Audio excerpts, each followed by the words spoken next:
bya mongo bati bikirizibwa ku international level era kijja kwetagisa bono bango ofunye mukisa ogufuluma odeyo some olyoka okutuuka n'omutindo gw'ensi ziri kwe ziseetagisa kati nkimanyi embeera eriwo fena tulwana abali ku social media okulaba nti tuzza Uganda weina okudda eve mu mikono gy'abasajja bagwira abajjojiwamba mutula ku social media kuno nga twogera sirwa kuba tetulina byakukola tubirina tulwanirira mmwe abagabuutikidde tulwanirira mmwe abeefudde ntemuwulira nga munyumirwa nnyo emboozi z'ekiseego munyumirwa nnyo emboozi z'olugambo naye ng'okufa ku nsonga ezikwatagana ku ggwanga mwesudde gwa naggamba naye nga mmwe kennyini abatasobola kusharinga information abatasobola kwogera nsonga zino mwe munoonya passport mwe munoonya visa ne babafeera nga ne gye mulaga temumanyiiyo kati mujja kitegeera nti ffe atolwedde abali mu diaspora bwe tuba tutwala obuvunaanyizibwa ne twogera ensonga zino kiba kitegeeza tubalumirirwa nnyo n'okusinga emulowooza bwe muba temwerumiriddwako kiba kitegeeza mugenda ssanga ebizibu naffe abali mu diaspora tulwana kudda waka kati gobe tuba nga tuzze ku social media tukulumirirwa notasobola kusharinga kukomentinga oba kukola kintu kyonna kiba kitegeeza nti weeriddemu olukwe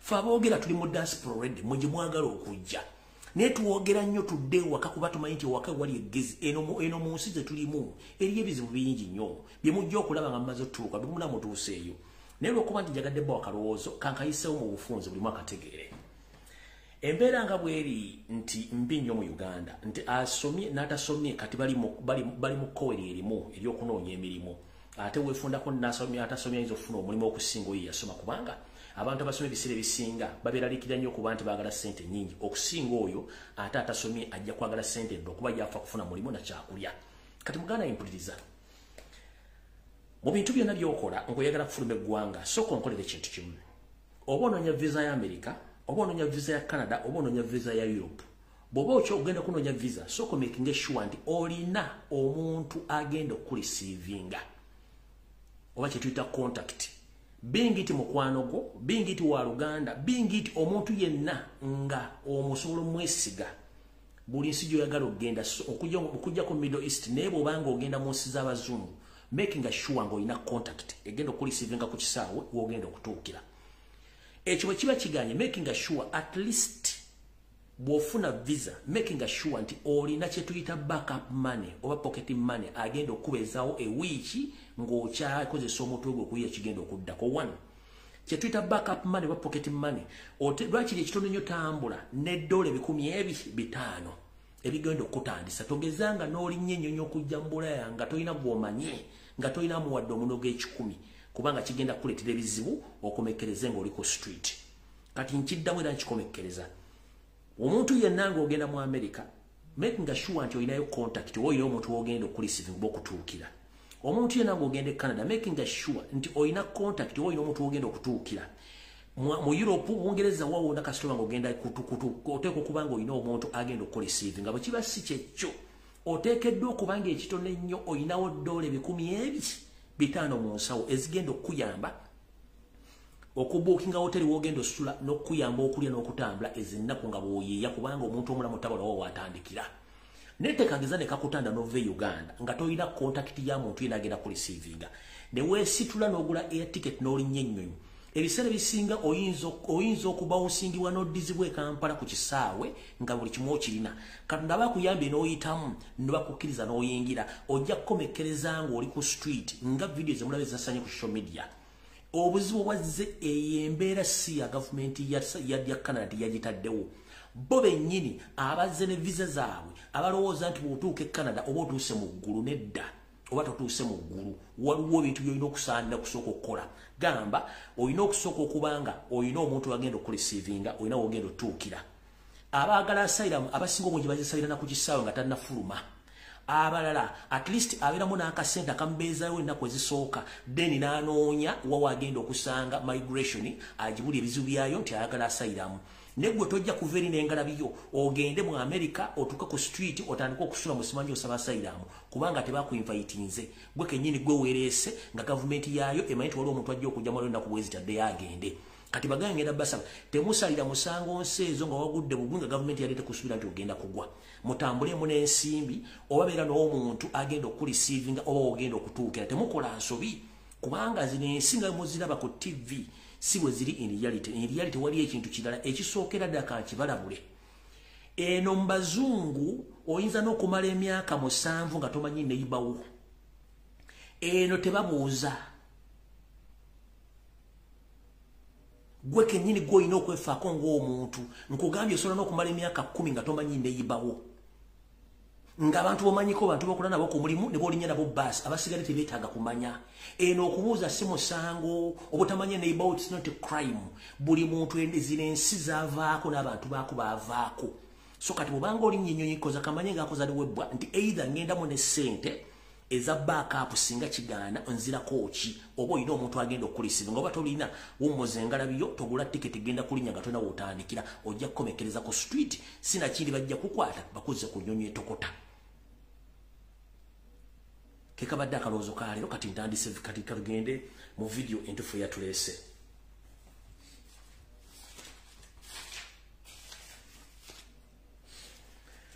anjala mootagingire wano Frank Kasaboni Gashumba abere ku video eno kansooke mbalabule ng'obudde bukyali nga nina bwe gisimufungize buli muntu yenna ng'olina Facebook account olina TikTok olina Twitter njagala tuyige oba nnyongere bayigiriza kye bayita diversion ngenda basomesa diversion ezibaddewo nga mba temusobola zeetegeeza nti diversion esookera ddala njagala buli muntu ng'olina Facebook account yo nga waposting ekibooziboozi ky'akatale ne kusaasira ne buchamaani kideleting ku account yo ekyo bakiyita kusika eriyo bano abavubuka n'abakyala bagenda mu NRM nga basuubira ekintu ky'amaanyi nnyo kye batafunye kati okubanja balina kukozesa tactics oba balina kukozesa tactics za kutiisa na kwogera biki kiniko byogera gavumenti ya Museveni bagambe nti bagenda kuva mu kintu babateekamu baddeyo bagende mu opposition bagende wekyagulayo kati ye Museveni ne banne badde babayite mu office bageke kiki mwagala babawe ssente kati go bagenda kukozesa okusasanya information ey'obuyaaye kubanga kakatiba temukamanyi kati njala bagambe ekibooziboozi kya Catherine kusaasira ne buchamaani eyo diversion temugigendako era buli yagiposti nezagisharinga delete eyo esooka diversion endala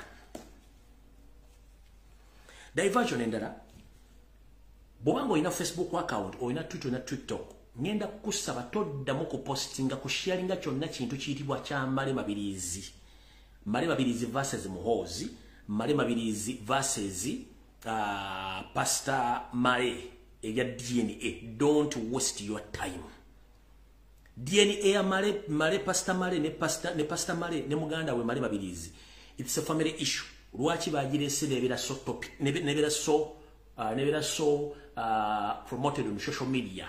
Ngale tukimanyi nti system ya ADN government yagirese. So ekintu ekirimu Mabirizi Male versus Muhoozi mu court simanyi ya birth certificate simanya tekedo ko simbawo simanya kyali maje a pure diversion temukigenda ko ekyo nakyo mujjeko. Then again ekyamale Mabirizi ne muganda Pastor Male kya DNA nakyo temuddamu kipostinga a total diversion.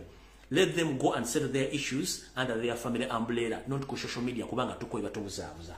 Ekyo tuza mukitegedde ezo na diversion kati nzikola ko wano tulyoke tugende maaso nga sinabagamba kintu kirala. Ekisokera ddala mwalagiye Frank Gashumba Kasaboni ng'agamba nti abanja ebikibi yalina bamujjako ebintu byali akoze nga ataddewo programu n'ebibi yayiya tisimanyi programu ya Museveni 2026 muzeyi togoka tova ku line nti alina corporate ekyo nakyo kyobaza kati njala soka kubagamba mu mateeka kiri bwe kiti mu mateeka bw'owa omusango mu kooti ne bakulisiivinga obanga guli mu kooti guwulizibwa gwe kennyini kaguwa babange bawaabire tokkirizibwa gwogerako mu media oba mu public. Frank Gashumba agamba yawaabidde NRM n'awaabira n'omukyala gwe bayita Hadija Namyalo yabawaabidde mu kooti era alinda kooti ekole decision. Kati bwabanga Frank Gashumba agamba intellectual nga yasoma ate ngamba otya omusango gw'owabi mu kooti ate ogenda ku TV ogenda ku radio oza ku social media okuba enduulu mbw ate NRM yakubba biki kino kyetuyita creating amawulire n'okujja emboozi zitagaso ziteeka mu media okuba diverting okuva ku issues eziri sounding mu Uganda. So story yake Frank Gashumba simanyi mbabanja serezo simanyi bumbi mmeka nakosa sete meka, that is a pure diversion between Frank Gashumba ne NRM secretariat n'omukyala Adija Namyalo. Eyo diversion kuba mukimanyi mu kooti kasito wayo musango kiba kitegeeza linda kooti ekusalirewo era bagamba toddamu kwogera ku musango gwa dogute ku TV wadde ku radio. Omukulu atambudde ku TV omwadde airplay yekalakasa yogera biki eyo pure diversion temuddamu wabudde tokishirangira muleke kubanga ezo na diversion bakikozesa kukuma bantu mukola ki kubateekaawo mu batandika okukola ki okuba nti mulowooza ku bintu ebikuba baga nti omusango guli mu kooti yaggwayo kiba kitegeeza ntateekeddwa adde ogwogerako ne weewunye agenda ku TV agenda ku radio agenda buli wamu ku social media driving ekintu kyekimu naye ng'ate ye kennyini akimanyi nti omusango guli mu kooti kati neyo diversion kati ku kintu ekirala kigenda mu maaso kinyera bategeeza kansulenti omukulembeze wange atuuse n'abantu abali kuno kuba mmanyi abantu bangi bajja ku video zaye kuno nga tebali mmenti kubeerawo naye baagala kuwulira byenjogera era mbatumiddeko mwenna abajja wano ng'owulira toyagala kulaba Lumbuye naye nga byayogera oyagala ye ng'omuntu toyagala muwulira namulabako naye nga byayogera bikakatako okujja obbiwulira ate obisaasaanya ogenda obikomentingeko I salute you obwe tuyita obusiru bw'enjoka obw'olumanyinizo nti bw'anaafa zigenda kulyaki mwenna abajja wano ng'ekibaleese muuli omusajja ayogera temumwagala kubanga yabakuba n'abassa ku ttaka naye ng'ate mulina okujja okubeerawo wano okuwuliriza kubanga yalina information ne content mbatumiddeko nnyo ekyo tuyita okufa ng'olaba mujja kwetuga muffe naye nga musajja gwe mwetugirako yaali bibyo birala nnyo kati mwe mbatumiddeko kati njala bategeeza ekintu kya Forum for Democratic Change FDC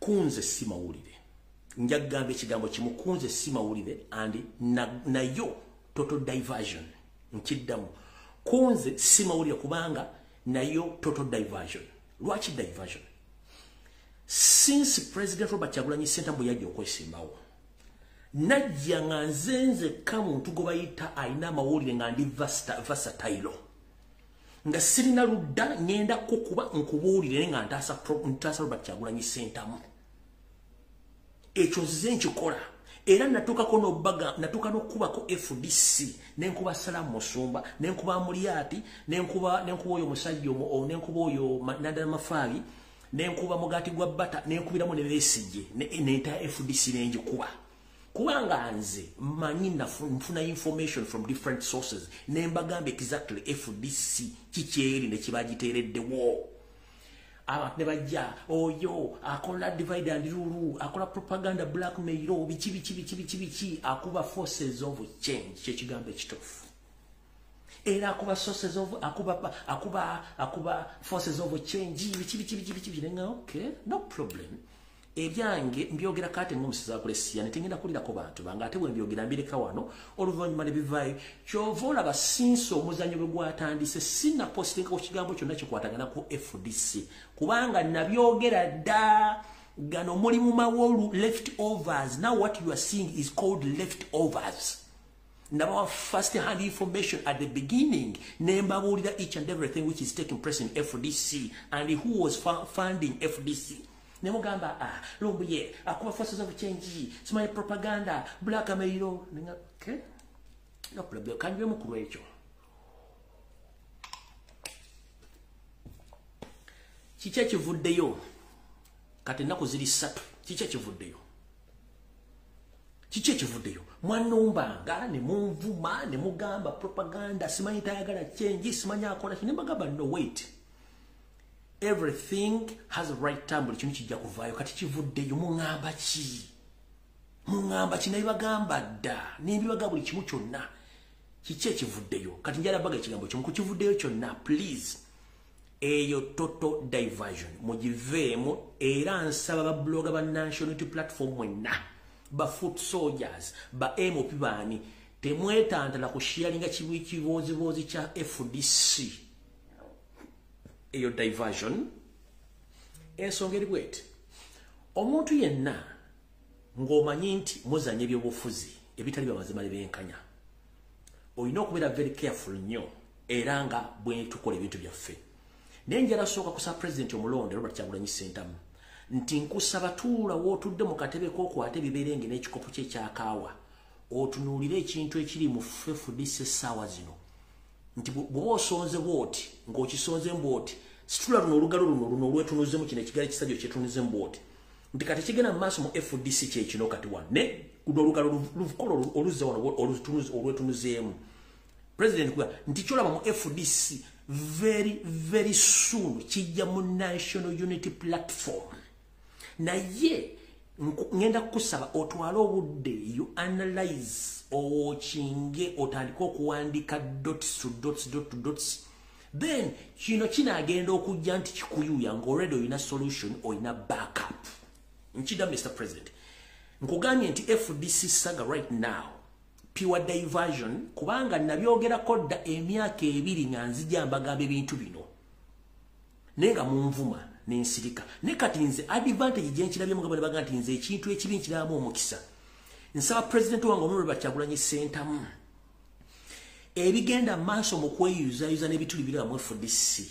Tula wansi otandika okuwandika dot ku dot ogateeka nemu kanabiri kafumba mwanyi katakoko bimalanga jja kanakwa lufumba tabulijjo kambale bale komiriweze. Nchiddamu Mr. Robert Kyagulanyi Ssentamu AK Bobby Wine. Take an advantage. Please watch very careful the situation which is taking place right now in FDC. Sit down, analyze, make your final decision in case anything similar to FDC has happened to national platform. You already have a solution for each and every problem which is happening right now in FDC. Kusama kama wange tula wansi wandika bulungi onayogedde bwati ono yani ono bwati ona akoleze bwati oli akola kubanga the same thing which is going to happen very soon on national unity platform. Kati gwe njagala otusooka ono binogere ddagala buli kimu mayibogero kihandula mu banki ekyo kisobola bulungi nnyo. Kati nze kye kirungi kyenzijeemu nti president okusinzira kukigenda maaso gwe tula bulungi ne kakawa ko okay ono agambye bwati oli ayogedde bwati oli agambye bwati ono agambye bwati ono agambye bwati then gwe otandika okulondobamu kubanga ebintu bino nabyogera namuga nti amusajja bubi naye so kikuwa ekyokuyigirako ate ofune solution in case kigenda kujja kuba kimanyi kulugalo lugoruti luno tunudde maaso luno lukwata oluzi olwetunule mboti kati mukulu wetunuzaamu osooka omanyi kikyogenda okukola in case kibeera okubanga kijja very soon ekyo nga kimaliriza Mr. President ekirala ndaba abantu bangi nnyo baagala kubuukira national platform abadde mu politics ebbanga ddene which is a good idea but somehow somewhere nga bwe nagamba nti nze bwe mbanga ndi wandali owendali bw'alaba olutindo olulamu entindo nga nnya naye mpitira ddala ku lutindo luli olusembayo sayidi eri siita kuno olwa wakati kuba nnyinza okugwayo. Ebyobufuzi Museveni byazannya bya dingi doole waliwo ayonoonye. Kati bw'abanga Museveni azannya dingi doole politics, you need to be very careful with the newcomers and those who are willing to join in NUP from other parties. Kubanga bayinza okuba balina hidden mission endala gwe gy'otamanyi. Mu politics anything can happen. Ate politics taina proper angles. Empewo gyemufuwa gyalaga kati nalabyeko omusajja gumwaniriza ngagamba yazze kufuna maanyi masanyalaze okuva mu NUP kuzukusa political status ye nenga taina kigenderero ye yazze kukima political status oba kufuna maanyi. So such kind of people nabala bagenda kujja. So Mr. President njagala obere mwegendereza nnyo ku bantu abo kubanga bayinza okujja nga balina kye bagenda nga balina mission enne kusifugo nga tomanyi naye nga ate bo already obadde obamanyi. Kati ngenda kusa engeri Museveni gyazanya ebyobufuzi dingi doole wali wayonoonye obuyibo obujjukira obuyibo bwetwayimbanga edda. Kati ebyobufuzi bya Museveni bwe bityo byakuteebereza naye nga wooteebereza ekituufu gw'omaliddeko gw'osonze nti yono kiba kituufu nnyo. Awo nawo nvuddewo z'ensonga zembadde njalobowa ku nsonga ezo naza diversion zonna leero ntandika video eyandeese ntuza buli kimu kifunye bulungi nnyo nkitangaziza. Alright, Constituent Janet atuuse, President watuuse banakutemyako, Mama Njovu Enterprise atuuse, Mawa atuuse, Kahanga Muhanga atuuse, UPDF soldiers mutuuse, FD Simba Maze, Pastor Kayanja ne Jessica Kayanja, Constituent mutuuse. Kati video entuufu etandise etya. Buno obubaka njala bugende eri mwenna abasajja n'abakazi abaddukanya ensimbi abaddukanya business mu Uganda. Nkiddamu eno message njagala egende mwenna abaddukanya business mu Uganda ng'omanyi nti olinawo ku muwogo awera oba akasente. Njagala owulirize nnyo akatunumba kano. Mugenda tandika okuwulira ng'abagagga okwetoola Uganda batandise obatta nga abasajja balinnya ebikomera byabwe ne batandika okubakuba amasasi oba baba ne babatega ku gate ne bakuba amasasi oba ba family members ne bakubira amasasi ku bikomera by'abagagga ekyo mugenda tandika okuchuda country wide nenga the main target egenda kubeera ano Mukono Ntebe Kampala Wakiso Mpigi bwezi tyango Uganda wano kinagenda okusasanyira across the country nga mission y'abaana abasajja ekoze ekituukiridde kiki ekiri mu kutta abagagga bano abalina mu kasente ekyama kikino manje information yange njiva mega ekyama kikino yoseri tebahabura tabasira mutano wa karekezi nsira tamizizide nsanga bisibe nanyini kabuyonje etambula lukwata senior esazino atugubaddenga omubi atunula mu Kalega kubanga eka ne mu kibira musobedde anonyo obuma obuddukanya government nete kyabulaba agezaako okwekuba kuba buli wamu bamugamba kintu kyavunda dda kintu tikyalina mulamwa kati agenda kukola atya already pressure emuli mbuli mawa olokuba nti bamugamba jama je Somalia gali mu kutikkula okuzza Uganda already Congo mission yali ali ne Congo mwaji kubane mu gisura enanyalo bebaza kati aina pressure nti already amajagali mu Uganda agabadde mu military abadde mu barracks nagagatya ngate mu system ya amaje bwe gatuula mu barracks nga tegali idle tegalina kigakola mu byobufuzi kibera dangerous nnyo kyabulabe nnyo nkiddamu Museveni nga munnamajje omuyekera akimanyi nti kasitobera n'amajje nga gali idle nga tegalina kigakola gabira dangerous nnyo bafuna ebirowoozo bingi nnyo era kyobula nti ensi ezibaddemu kudita amaja gabira mu barracks gabira idle so nawo okimanyi omuntu wabera idle abira n'ebirowoozo ebitagattagana kati mu kiseera ekyo amaje gasobola okukolawo ekizibu kyobula nti Museveni agezaako nnyo creating entalo nasindika amaje Sudan nagasindika Somalia nagasindika Ethiopia nagasindika Congo nagasindika Rwanda nagasindika Central African Republic amajago kubira nga gali active agasindise gabere nga gasavinga nga bagafuna mu sente ate nga bagabera gali active tegalina kigagenda kumukola njala bwa kecho kulabira ko mugwanga nga area United States of America nabo ekibatekesaawo ebifo byenjawulo okutwala y'amagye gamba nga ne badigade bakoze camp e Kenya bakoze camp e Sudan bakoze camp mu America bakoze camp mu Europe eri mu North America ku distributing amagye agabenga gali active gali mekubira mu kifo kimuga gatudde kibira mu ame tactics wa mu ame rules si kirungi nyama gyokuba gali idle gali mu kifo kimu so kati Museveni amaje gano agatyo okudda bwegana ddanga gali idle gasobola mukola ekizibu jukira tannabasasula kati akakodyo kali luddawa akakodyo kali wano Museveni akimanyi nti abantu bagudde mu kabano akabano group kano kalina sente kalina amataka kabye buli kimu basomye baagala okukumya obugagga byabwe naye bagenda bikuma batya kiri bwekiti Museveni akimanyi nti osawo yonna ali mbulabe n'abantu ka group kakabano agenda kukola atya kyalina okukola kwe kuddira kansulenti nanyini Heleb asime bagita Helebwani eyo company etwala abakozi Bulaya eyo nanyini musajja munyarwanda nanyini yo nanyini Heleb simanyi Horeb Employment Service Company ekwali kuno kati Museveni akimanyi nti ayina okukola ekintu kino bwe kiti badidde ne bapostinga modelemo ne bagamba nti amaje bagenda gafula private whereby nti omuntu asobola okuhalinga omuntu yino mukuma naye si buli maje nti bagenda gakozesa bagenda creating security companies eziri private nga bwala bazisala sini dindako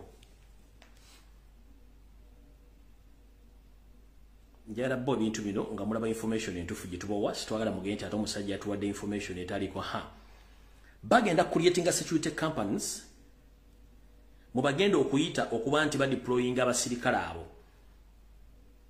kati some security companies nga zino zibagenda creating for instance bagenda creating service security companies nga zino nga ziri private nenga abantu bonna abalimu basinga bagenda kubeera nga bava mu SFC bava mu UPDF abo balitani such companies zigenda creating nyingi nnyo nenga omukulu akiinamu mutwe yoyo omusajja wa Horebu bagenda creating companies nyingi era bano mubalaba bali ku training bano basirikale benyini siga nti bana basekuliko kati ngeno je mulaba eno yemu ku companies nengera zaabwe benyini eyo je mulaba yenyini sizimu ku companies bagenda creating nayenga ekigendero ky'abana basajja bakulyetinze private companies zino basobole okudistributinga amagye gonna gana ag'abalitanizi naye nga especially bagenda kudistributinga abanyarwanda bannaabwe abakabano mu companies zino nkiddamu private security companies zigenda kukulyetingibwa naye nga za state naye nga private companies zino zigenda kuba abanyinizo bennyini nga bakabano group banyarwanda kati n'abalitanizi basinga obungi bonna abagenda okudda 70% bagenda kuba banyarwanda bagenda okudistributinga mu private companies ezo security companies ezo babeeremo nga basobola okuba nga bagulibwa abantu babulijjo okubakuuma nenga amaze okulyetinga fear eriyo okulumba bagagga mbisaakaate nga bagwamu ne babanyiga kati kibeere nga bakitadde ku mawulire kigende nga kivaayo nti tulina security bagenda osobola okwayalinga abasirikale abali professional ba UPDF under this company ne bakuwa naye nga abantu bano ekigendero ekira kiri bwe kiti bagenda kubanga omusirikale gwoguzo bagwayalinze ali connected ku internal security organization that is ISO agenda kubeera ku connected ku chieftains of military intelligence CMI agenda kubeera ne connection ku SFC ne ESO external security organization ne state house nga mission enkulu bagala kusembereza ba spy bawe in the names of security oba bodyguards nga bagenda kubega buli mugagga essawa zoyingira abaana bolina bantu kibokolaga nabo bichi byokozesa wakobera wodi mulina bwikimu nache bagenda kufuna nga details zonna nenga goloza nti bazze kukuma nenga bazze in the name of kukuma nenga halinze kwa security guard nenga mukozi wa bitongole byekugambye kino bagenda kikola oyo system mpya wana bayina 0.05 GB RAM vaawo nkiddamu ayina 0.0 GB RAM vaawo wanetaga abantu bayina GB 5 okudda waggulu bubanga endowooza yo ya mungu bano okuvundula ensonga ddayo wano sikuyita wotojja kusobola kubanya bino bintu byenjogera kubanga oluvannyuma bijja kujja gwero jjo okutegera bye nali njogera naye kati tojja bitegeera mukitegedde bulungi nnyo so mwenna bebatadde kunji bagenda kuteekawo private companies agenda kubanga agezaako nnyo kuba nti amagye gaabwe bagateeka ne action kubanga bagateeka mu security companies ezo era zigenda kubeera njije zigenda kulyetingibwa nenge ekigendera kyabwe kyakuba nti abajago bagafula active obutabeera idle okukola emitawandizo mukitegedde bulungi nnyo ekyo nakyo kyafulumye mu mawulire saagala kirwako. Alright, ndowooza nsooka empisewo akalango kantulyoke tugende muki ku information. Alright, People Power Stroke National Unity Platform UK demonstration at the Uganda High Commission London 58/59 Trafalgar Square London WC 2N5DX. Human right abuse, kidnaps, torture, injustice and murder. UK government should sanction dictator Yoseri Tibahaburwa for human rights violation. The demonstration is going to take place on Friday 24th of July 2023 at 1 p.m. up to 5 p.m. London time. Eyetazo kubanga omanya ebisingawo ojagenda ku email y'abantu bano eyitibwa official UK people power @gmail.com oba kuba ku simu +447597736095 ojja kuba obafuna bagenda kwekalakaasa ku lunaku olwo kubanga bakitegeddeko nti Museveni alina enteekateeka empya. So mu kino waliwo ebintu bye tugenda okulabisa mu bantu bano mwenna bali mu diaspora. Mwenna bali mu diaspora. Nkiddamu ne president wuliza akantu kano. Nina program gye ngenda okukola ku Friday. Era Mr. President kusaba obeere the first person to watch that video. Yoseri alina message gye yakoze. Naye njagala njirete ku Friday ne meeting ezaaliyo. Wogenda okuproving ngoba okyalina diaspora oba tolina diaspora. Kati buli muntu yenna nga mukulembeze nga takyasobola kuorganizinga demonstration oba kwogera nsonga zonna zikwatagana ku change nga ali mu diaspora. Eyo gye bayita enkwezenge ate bangi. Kati wano bwe tugenda okulabira UK batandise mu America, Europe, Africa ne mu Uganda wenyini kastomba temusobola kuteeka programs demonstrating Museveni nja kuba nzikiriza information gye nafunye nti bino abiteekateeka bulungi nnyo. Alright, ndowooza kati tuba tutandise video entuufu eyatulese kati ku nsonga endala mwenna bannayuganda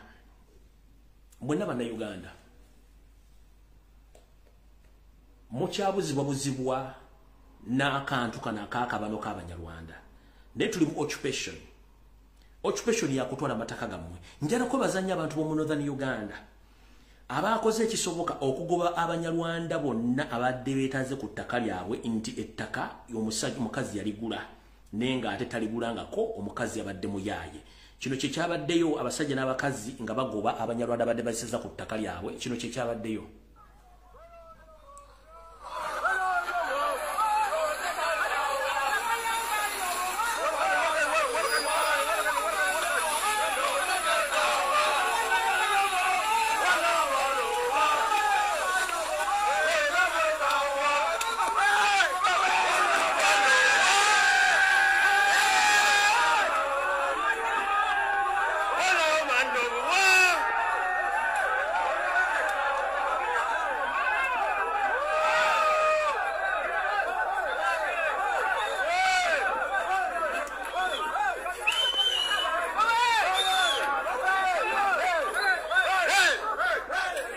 sigenda kulonjera bazanyira neyo okubiri nga bagwa buli kiramu kyonna ekitibwa mu Nyarwanda n'ente zaabwe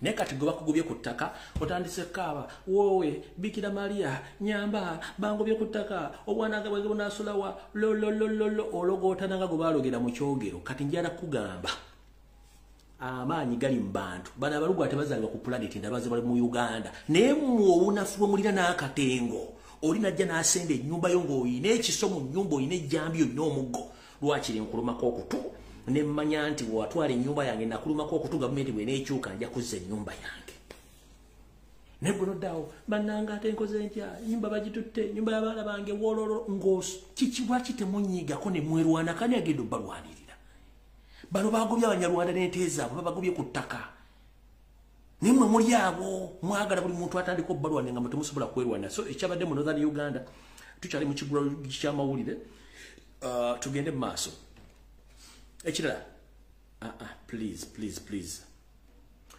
njala tegeeza mukulu Sudiru Paleria don't fool Ugandans. Sudiru Paleria's message goes to you. We know that you are state mafia, and since you came in Uganda you have been using the taxpayers' money by creating more projects, but don't forget that we are monitoring you and we are profiling you.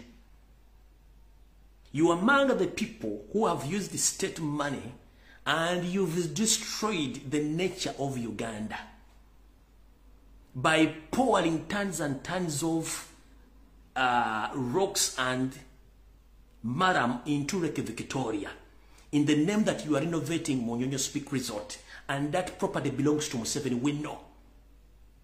So recently some people got this footage. You are trying to expand Munyonyo, but you are denying the allegations, but we know that you are using state funds and state machineries to expand Munyonyo, but you are destroying our nature. You are an Indian who came from Kenya, but you said that you were born in Uganda, and you are calling yourself that you are among the richest people in East and Central Africa. You are not. That money belongs to Museveni, and that is the taxpayers' money. Gentlemen, go slow, because we have all the details about you. Speak Resort Munyonyo belongs to Museveni. Which money he got from the taxpayers' money? Eno footage wajeganye mutonna yuwako ttaka. Eno gwe musajja gwe. N'osasula amawulire gatandika okukola vice versa. Ng'olowooza tetumanyi.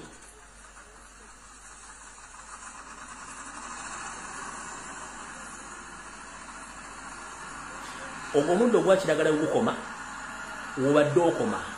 Kati lino oyongerayo ettaka ogenda ofunza kubanga olina akazinga koyagala okutagetinga kali opposite ne Munyonyo. Mugenda mufunza ennyanya mpola mpola. Niyo vudde mu mawulire kubanga state gye mukolera mu buzaabuza amawulire mbu tewali kigenda maaso mugeza ku renovating. Is that renovation? Is that renovation? Sidiru Pali, is that renovation? Sidiru Pali, is that renovation or expansion? There are two things. There is renovation and expansion. You are expanding your territories. But you are fooling Ugandans that you are doing renovation.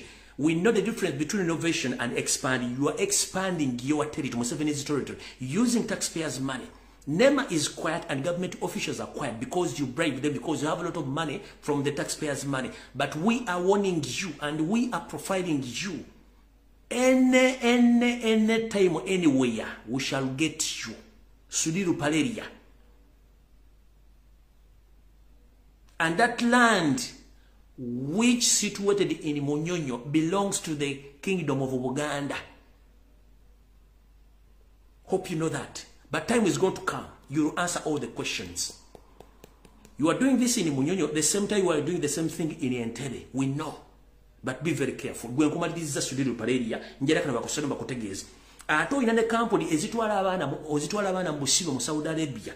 Ne basalamu body organs. Eyo ne program njajjiza gwenzo koza tutwakuvaako. Okosa mutabani wa Rajiv okubuzaabuza eggwanga. Ne we shall deal with you. Gwenawo nkuvuddeko sigenda kulwako. Katugende ku information endala.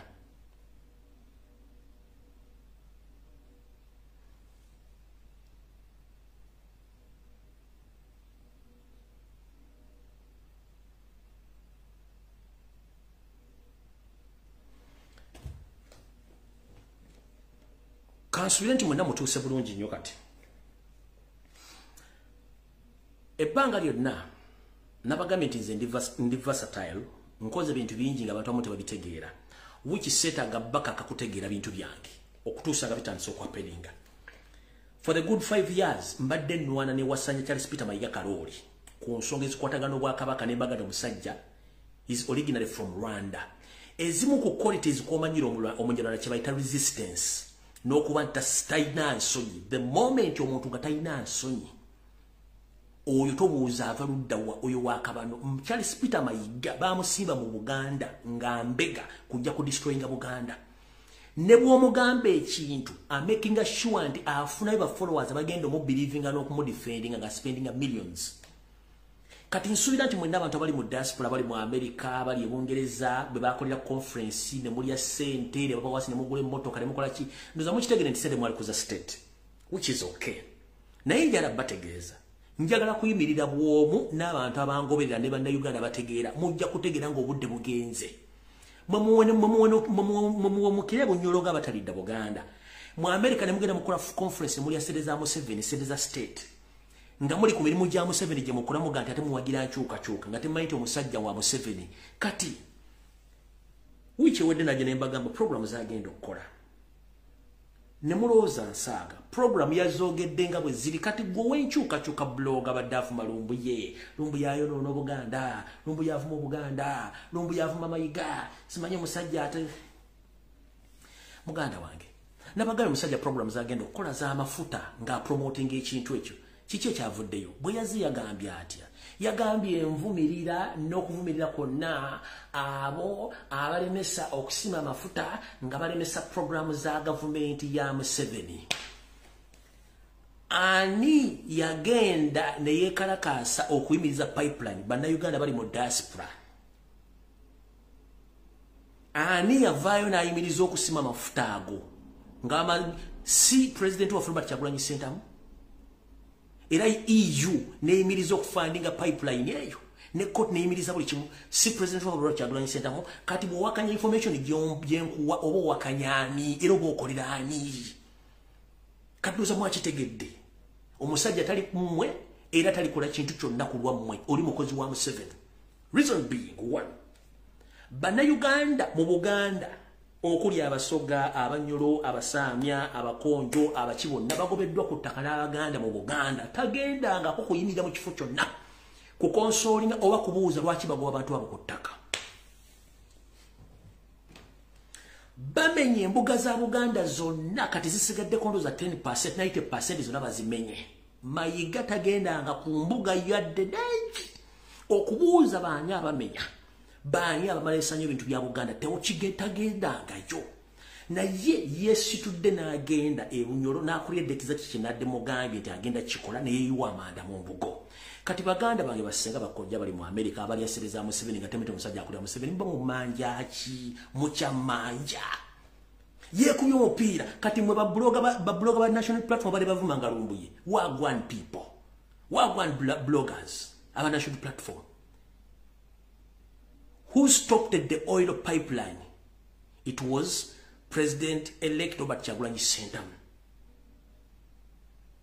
and the NUPDA chapter leaders abatwala petitions ne mwenyigiramu n'abazungu abagala enkyukakyuka abagala ensesigale ng'ekyali ku nnecha yaayo kati mwe muddaalo simanyi Mayiga akoze ne mulogootana ng'abaliko olubale kati mwaprovinze mwakitegedde ate okumanya abasajja mmwe mulina enkuba buloga ba national unity platform tekuluwadde n'omwamu wagira ate nabagamba abantu bano tujja bambula mpola genda okebere ku platform y'omuntu abadde wagira Mayiga ng'avuma Lumbuye baba yapostinze video yafulumye nga yagenze viral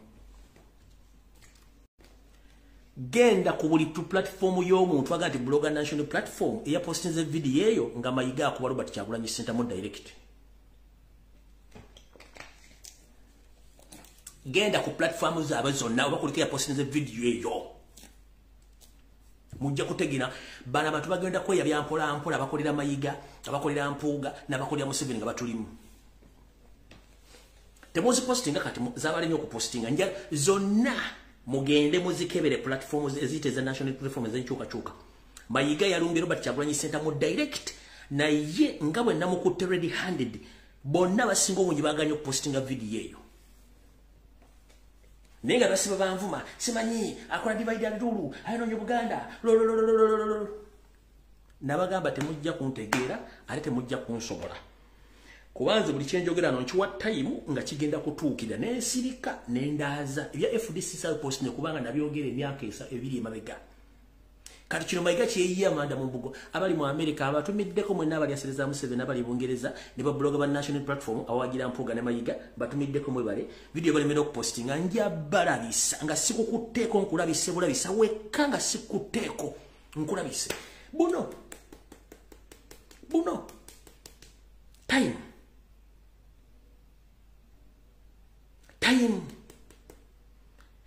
nga tonnaddamu ku ansalinga Lumbuye soko buuze ani yayimiriza okusima amafuta mu Uganda si Kyagulanyi Sinup leadership Sinup chapter leadership across the world abagende Netherlands ne bateka petition ne bagenda ne balumba ne Macron president wa France abazungu abamwegasseko ne bagamba Mr President amafuta agasima mu Uganda pipeline yimirizibwe ne biyimirira bwe yavuddeyo kwogera yakubye president direct nobody came out to talk about it okujja konze nenga mwenna mbadde mukolera muri mutya bakulu mbatumiddeko kajjambo bambi nda bagamba wendi wano jabba information batakuze emitwe mujja kweyambula mwenna mpaka nga wembuli buli muntu anategera Lumbuye mujja mutegera ngo budde bugenze awo nawo mvudde osigenda kulwawo kubanga budde tulina butono alright ensonga endala tusabira nnyo baganda bafa bali mu Kenya kubanga embera bwe lisinungi yose yagezako nnyo protectinga mutabani we Ruto kubanga mu investinga mu sente nyingi ngera bwagazia akabano ne bana Kenya baganye ekyensonyi video nazibataddeyo jo ngambalaga nti yose yabadde yasindise byokulwanyisa nga biri mu container Uganda Revenue Authority Customs ne Security yaganye okuscanninga trailer yabadde etwala emundu amasasi neti ya gas Kenya naye government ya Kenya ne ba security agents abamba bafunye ko tipo kuva mu Uganda nti lolebwe ne bwetejja elimu ebyokulwanyisa ebigenda okujja kubanga Kenya bali mu kwekalakaso kwa amaanyi ennyo kati zezo zimu kufute njala zizanya katono nnyo tulyoke mutegeere buli kimu ekigenda maaso Museveni kutumiddeko ne babibano munoza tusobola kutegeera ezo zimu kufute na tuko na viongozi kali mu Swahili wanafanya kazi ya kijari na hapa kwa boda tuko na chairman wao wana Pito Jera na tuko na secretary wao wana Joseph Ouma. Kitu imefanyika hapa Busia leo ndio imefanya sisi kama viongozi ambaye mimi ndio kiongozi nimekuwa karibu nimeitwa na viongozi wa hapa kuja kudhibitisha na kuangalia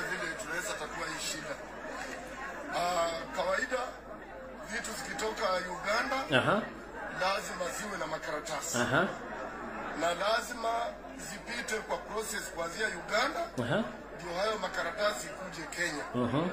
Ikifika Kenya yaangaliwe, ifanyiwe scanning. Lakini vile tumeambiwa ya kwamba yuko trailer, hata kuna zingine tunaambiwa 2 zimepita tayari tulifanya lots. Alright. Mubufunze agambye nti aliwo n'emikwano gye abazze okwetegereza okwemulugunya okwabategeezeddwako nti waliwo emmotoka eziyitawo ku boda nga tezikebereddwa. N'agamba nti bazze bafuba okulaba nga buli mmotoka yonna eva Uganda ng'edde eyingira Kenya eteekeddwa okuba ng'erina empapula ezigyogerako n'ebintu byereese era ziyite mu sikaana oba ziyite mu kyuma kinkebera mu konteyina bintu kye babitikiddwa so si motoka ezo kubanga tezina mpapula zizogerako ku bintu byezeetisse na butayita mu kyuma ekyo kikebera biki ebintu biri mu konteyina nga zino emmotoka ebbiri ezayisewo ne ziyingira mu Kenya ne bakwatako emu era kyebadde boogera kati ngenda bongera footage Oluswayiri era batumanyi ffe tujja duvuna bwe endimi tumanyi nnyingi tuliko emisambwa kati ngenzera ku video endala mulabe konteyina yiyo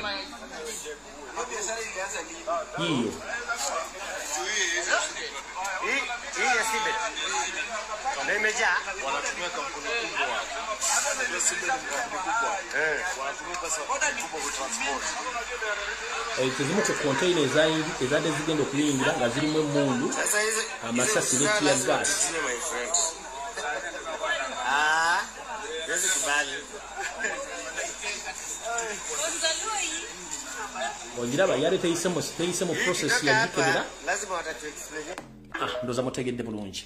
So abatamayiro Swahili mbadde mu Luganda nti wadde emmotoka ezadde zaagala okuyitawo nga tezikebereddwa nga tezina na papula zoogera ku bintu beziyingiza mundu kubanga yabasindisa ebintu ebimu nga bigenda kuyamba ku luto gamba nga tia gas emmundu n'okwekalakaasa bo abayayi be bavadde ne bayingira Kenya ku protectinga luto kubanga wakabano mu ngeri yonna nga bo gye baagala okulaba ebintu byabwe katugenze ku nsonga endala mwena kye mutamanyi abasira mwena batumiddeko mwenna abayisiramu bali mu Uganda buli gyetandikira ne gyekoma. Salamu alaikum kasubenti muli bulungi. Mwalabye akatambi ke twayogeddeko last week nga Museveni abasiramu bamusabira. Si kityo kyabadde kati kamba we on information entuufu era mukasere mukaweereze. Ntumiddeko kujjajja w'Obisiramu ow'ekitiibwa omulangira Kasimu na Kibinge we bali kwebereramu okwagala nnyo ate we bali kubeera musajja mugufu mwatufu n'oyatulira enkwezenge. Ekintu kyabadde kitya ndubavire ku ntono. Kyabadde bwe kiti. Yoseeri gye buvudde katono yalumba amaka ga Sheikh Kamoga n'embalaganika video kano nga balumbya amakage bakuba abantu bakola kibi ne Fujo Museveni yazza akwata nga akwata basirikala bakuba bala babuzizaawo ne kigenda vairo ku mawulire. Kati bwekigenda ku mawulire Museveni omanyi muntu asinga okutya yalina akatengo bwekigenda vairo ku mawulire Museveni kimukwatako kati n'ayagala azanye politics we owoli wa dingi dole wali wayononye nadduka emisinde kato musonge kuba papa ye politics wazanya kati yagaza okula pressure mpayirinze kunagamba nfuna ntya abasiramu bano kwe kubira enkwezengeze zeekuŋŋaanye zijje nga ziyina eddobozi lezigenda omukolera ku bonga bo ne mu kubayita yabagambye njala basinkana mu kyama nga tewaliwo wadde wa kamera wadde n'oweggulire n'eri limu n'ayita bulungi nnyo era bamugambye tujja naye tugenda ku tetwagala kamera twagala wadde wawulire n'omu nga Museveni ekiba muyisizza boogere naye abawe ssente bakulinge embeera y'Obuyisiramu egenda mu ggwanga n'ebyogerwa nti Museveni awanna biki munnange basajja bakulu nga balowooza boogera n'omusajja omukulu ategeera kumbe omusajja yayiika Windows oli n'essimu yayi mulwadde omuntu era mu myaka 85 ba 90 naye ng'olimba ng'olinganga ejjenje ate basajja mu batategeera Museveni mujja kufa. Museveni ekisookera ddala ye musajja atakuuma kigambo kye. Museveni ye musajja akugamba nti ngenda mpererwe naye mutegere kubayita ababiri ojja mumukwata naye mutegere empero togenda mufuna. Kati basajja bakulu babaga nti wali ekkunje ate tewali kamera ng'ate baavu bazibu. Aros Sheka gundi oli luddawa tulina uddiru tugenda wa musajja batuyise naye tegenda kubeera ekintu kyonna ekintu kyakyama ne bambala zijjubba zaabwe ne bavuga ommotoka State House Entebbe ne batuukayo kati batuuseeyo ng'asooka babuuzaako awo ng'amala obbabuuzaako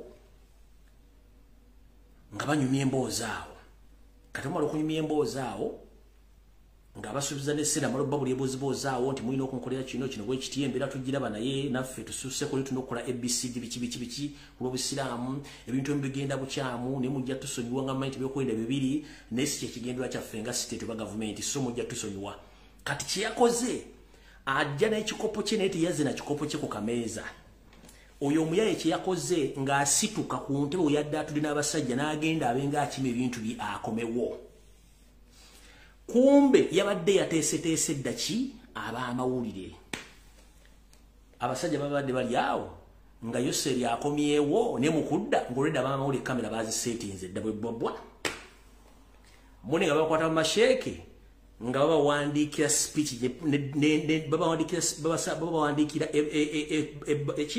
essala gye badde balina okusabira Museveni ate ng'olwedde ssente yabadde amazuzi basuubiza ng'era zibawadde nga tebasobola butasoma ssaala eyo kati sigamba nti abasajja bano bagenze obugenzi nga tebategedde omusajja bagenda kigenda kubeera ekintu kyakyama teri kamera tema Museveni takuwa ssente ze takukozesa n'atakulabisa kati kino kiyakoze oyo Sheikh Kamoga ne banne Simeon bano teri muntu agenda kuddamu kwogera ku ggwanga abo kwogera ku nsonga y'abasina bajuulye mwawedde oyo gwe bayita Yoseri ssente yazibawadde yino essala yino gye bamusomedde nenga si kye kyabadde ekigendero kuba yabagamba ekintu kyakyama n'amala n'abalabisa oyo gwe bayita Yoseri nga temumanyi baabo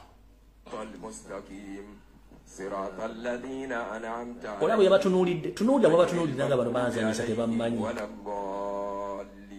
olaba ono engeri gy'asabamu essaala ali ku puresha tukwebaza olw'ekyengero ekirungi kye watuwa n'otuwa omukulembeze w'eggwanga labwakankana labwa abatunuulira mulaba agamumunzanyisa temumanyi abakeneka ebirungi ebikasa ensi yaffe okukulaakulana n'okugenda mu maaso ayi Allah omuwa obusobozi mukuweereza nawe ono yatiddetidde dda nga amawulire gamaze obbakwata okutyako gw'ofudde omwangu ekirimo kya pulezidenti obulungi omulaba abatunuulidde laba ono bwatunula omwobulamu obulungi abakenese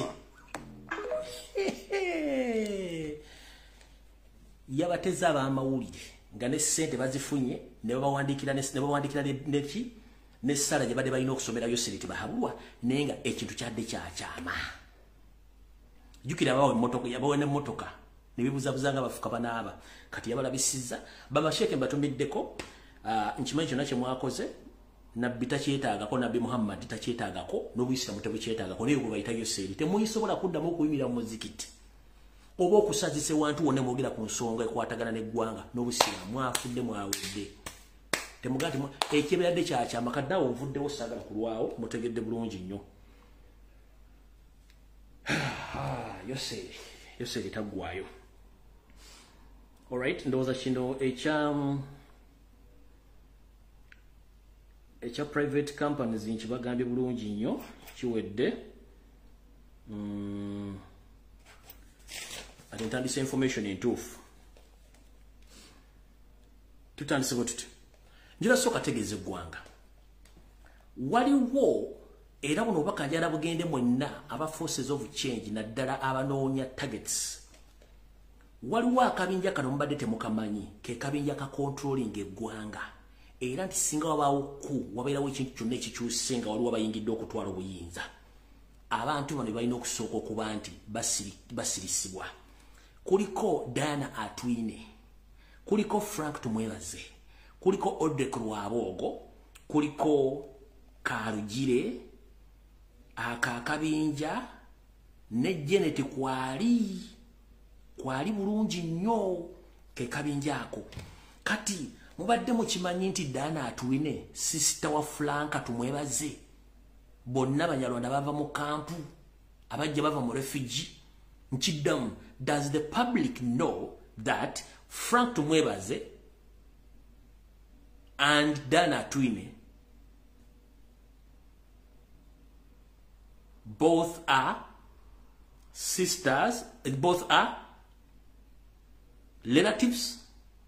Does the public knows that Frank Tumwebaze and Diana Atwine, they are relatives? public bata chimanyi. They are sisters and brothers. Baluganda. Oli mwanyina, ono mwanyina wa Frank Mwebaze, mwanyina wa Dana Atwine. Era ne mission gye mwalaba wenda kubira ennyo enduulu nga ntasa Ssaabasajja Kabaka. The truth is Dana Atwine yali mu mission emalawo Ssaabasajja Kabaka until lwe twamukuba yamukuba eddagala ettuufu, otherwise Dana Atwine wali mu mission ejjawo Ssaabasajja Kabaka. Naye mukazi go wegendereze nnyo. The world is watching you carefully. Dana Atwine, Frank Mwebaze, Audrey Lwabwogo ne Audrey Kalugire plus Janet Kembabazi. Be very careful. Ekirala omukulu ono Audrey Lwabwogo namba bunyonyodde mu video eri yasembyeyo. Omukulu ono aina military wing. Era njala tegeza public nti omukulu ono aina military wing to the extent nti mumbeera kitaawo omukuza eyamulonda nabagambye ono Audrey Lwabwogo is a son of a bitch, mwana wa malaya, tayina kitaawe, tayina nnyina. Samu Kutesa alonda mulonde n'amusomesa okumutuusa wamutuusizza. Nabagambye nti omukulu ono eyeyitadde mutabani wa Samu Kutesa nga ne saazi no Samu Kutesa waali bayina family wrangles nti omwana bakimanyi nti nsowole si asoma na Samu Kutesa nga yali abayise babenga nga yagala tola bega bina bya Samu Kutesa nga agenda kyusa buli kimu. Ne Samu Kutesa tannafa waliwo okulwanagana wakati wa family n'abaana ba Kutesa. Abaana ba Kutesa ina mumanyiko shatiz ku shashiz muserulwe. Naye Kutesa ina abaana abala bali mu Ngereza, abala bali mu Europe, nebo basirise tebali active mu politics. Kati Samu Kutesa yatekayo omwana no shatiz mushorule okumusacrifice okubeera nti ali mu politics n'okudukanya business ze. Naye ngono ye Audrey Lwabwogo gumulabanga omwana wa Kutesa si mwana wa Samu Kutesa, is a son of a bitch. Nsi ya leta najja lwambi saamanya gemanya galina okutumwa mu Luganda lwakuba nti Munyarwanda. Nsi ya leta najja lwambi manya kyamalago amala getutuma abaana abagudde obugumu bbanga tutegedde abaana bemufuna ku one night stand mugenzi okunywa obwenge mwekubiza obwenge mu disco z'ebyalo bakwabulidde mu lusuku ofuye olubuto lwabwe. Kati abaana abo kati yoyo omukulu Audrey Lwabwogo naye ayina military wing and recently omwezi oguwedde government ya Tanzania yakwata shipments ez'emmundu nga ziri mmanya gena kati zivangawo. Njagala Audrey Lwabwogo wakana information eno nga tuwagenda ko mu Eastern Europe n'okozesa state empya n'enkadde n'ogula ammunitions okulizireta mu Uganda, and the public must know that Audrey Lwabwogo, the so-called first son in Museveni's family, he owns a military wing in Uganda, and recently the Tanzanian government or Tanzania customs confiscated his ammunitions as consignment in Tanzania because they didn't expect such a man or such a young boy to be having such powers or purchasing ammunitions. So the shipment was stopped. I think the shipment is still there in Tanzania. So njala mutegeera abantu betudiringa nabo bali power angule akabinja ko bagala nnyo obuyinza. Kyovula banti adiringa business nabagambye ez'amata, ez'ennooni, ez'ebiki, kati n'ez'ebiwoowolo, emitima, obutago bw'abantu. Koga museze mulungi nnyo buli kimu akikola, nze mutegedde bulungi. Kati Dana Atwine eyo emivuyo gy'akola nga yefudde nti yekafulu kyokka jjukira drop out. Tasomanga konti yasoma obusawo is professional doctor okuba nti balina akabano kaabwe ke baagala. Kati bebo jjukira Dana Atwine tasobola kulaga kitaawe, tasobola kulaga nnyina. The same to Frank Mwebaze, tasobola kulaga kitaawe, tasobola kulaga nnyina. Audrey Lwabwogo tasobola kulaga nnyina, tasobola kulaga kitaawe. Janet Kembabazi tasobola kulaga kitaawe, tasobola kulaga nnyina. Yoseri Azuwo tasobola kulaga kitaawe. Salimu Sala kulaga kitaawe.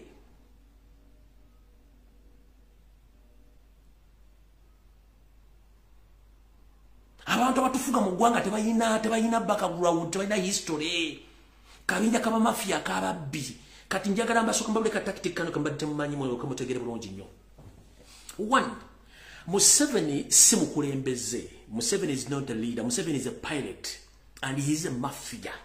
Who is a mafia and who is a pirate?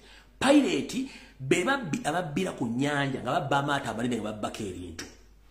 Mafia ye muntu akola ekintu nga tagenda kwesikamu ng'alina ekintu kyagala okukola era ng'akikola okutiisatiisa community yabeerewo. Kati Museveni akikola atya? He is not a leader because he knows that he came as a refugee in Uganda and the law doesn't allow him to stand anywhere as it appears to Muhoozi. Muhoozi Kainerugaba, the law blocks him to stand as a politician in Uganda because he wasn't born in Uganda. Eteka terikiriza Muhoozi Kainerugaba drinking the daily drinking general. The law doesn't allow him to stand in any political position in Uganda because he wasn't born in Uganda. As well his father Museveni, as well Salimu Sale. Bonna tekuli yazale mu Uganda zonna nkwezenge. Kati Museveni akola atya? Mu system yabwe yakabano. Amanya nti wendi ndi mubbi. Ngenda kukozesa amaanyi ne mundu ne sente. Mpamba amataka ago emalo gawamba ndeeta abantu mbatuuzeeko abantu abo balondemu omukulembeze anampulirirangamu n'ebiragiro by'emuwanga akontrolinga abantu bali gyensonga lwaki nti amataka gonna mu Buganda kati agaliko minerals. Museveni yagawamba kuliko abagayinako order nga bakontrolinga on behalf of Museveni. Yensonga lwaki Kayunga waliyo oyo Kakalangwa Salimu Sale yatambula azungalinga mukagwa mu ovulo kubanga bobufuira mutegusobola kuvaamu bag era buli Salimu Sale wochupayinga ogero kuli ati waliwo omuntu omunene yatutewe ettaka kubanga oyo betuyita controllers nga bakontrolinga on behalf of Museveni. So with the time bakulietinga empire nga bayinako ba followers abagendo ba following no ba supporting yensonga lwaki baleeta abanyarwanda okuva mu Rwanda okuva Congo okuva lero tabayitria aba Ethiopia. These are their believers and their followers abagendo ba believing kuba bawetako kubera kusetulinga, but with the time ettaka ligenda ligaininga value babajja kompola nga bakompensating obusente obutondo nadi mukimanyi watu bateka okutesa mu vehicle. That's why nti okubeera nga bali active batwale ente oziteekako kubalaga nti ettaka bali active ku ttaka eryo ekekakodio ke mbali temumanyi mukategedde bulungi nnyo. So oyo si mukulembeze, oyo abeera pirate oba mafia. Omukulembeze takola bintu ebyo kubanga akimanyi munansi era akolerera nsi, bati bana basajja tebakolerera nsi akolako mukategedde. Katugenze ku nsonga endala. Limmala lyensazaamu kubaga TV tesobola gabawa, radio tesobola gabawa, tebali ijja gabawa okujjako wano.